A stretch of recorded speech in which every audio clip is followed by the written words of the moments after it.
Why Latin America? What brought you guys to that? I think the number one thing was proximity with the US. And also, I actually went to college in Mexico City. So I lived in Mexico for around 28 years, more or less. I was born in Bryan, Texas, but raised in Mexico.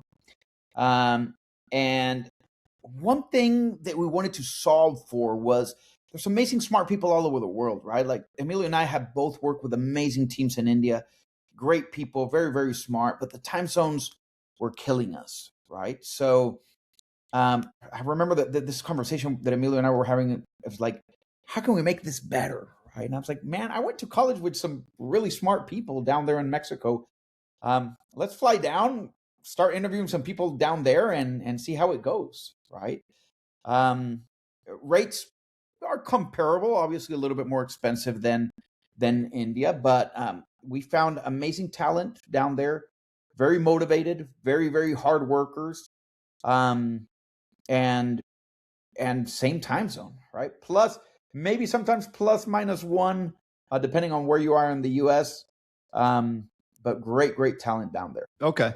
So you would say that the biggest challenge that companies face when hiring a software developer, especially outsourcing one or finding one outside the country, is really just the skill level and being able to understand if they can actually code or not. I think it's more than that.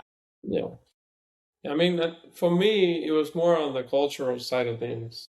I mean, definitely time zones was a problem, but the biggest we managed them in other continents, and there's more people all over the world. It's just that time zone killed us. Definitely, the time zone was a problem, but to me, the biggest problem was the cultural alignment. Like we would meet with some of these engineers and we'd tell them what to do, and they developed something else.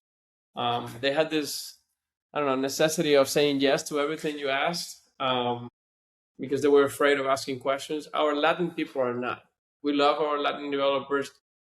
If you say something to them and you ask them to do something that doesn't make sense, they will tell you, hey, it does not make sense. Explain it again. Otherwise, I'm not going to do it. Right. So they also live.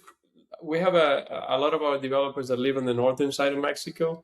They're so close to the border that they know how we live here in the U.S. So it's so easy to work with them because they know exactly how we live here.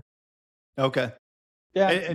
And so with that being said, you find it easier for the actual managers of these companies to be able to mesh with the new talent coming in? Yeah. And I want to add a little bit to what we've said, because I think we have like a few bullet points that we always talk about as benefits of working with Latin America, right? Sure.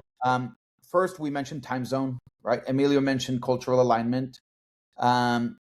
He actually mentioned two in one. Cultural alignment and communication skills, right? English language. Those are important, and definitely, Dagen, the one that you mentioned of like, can they get the job done, right? That is very, very important. So I would say those four. The last one being interesting because you're going to find all over the world somebody who can get the job done, right? But here it was just, again, time zone, cultural alignment, communication, and can they get the job done? I think those are the four big bullet points on this.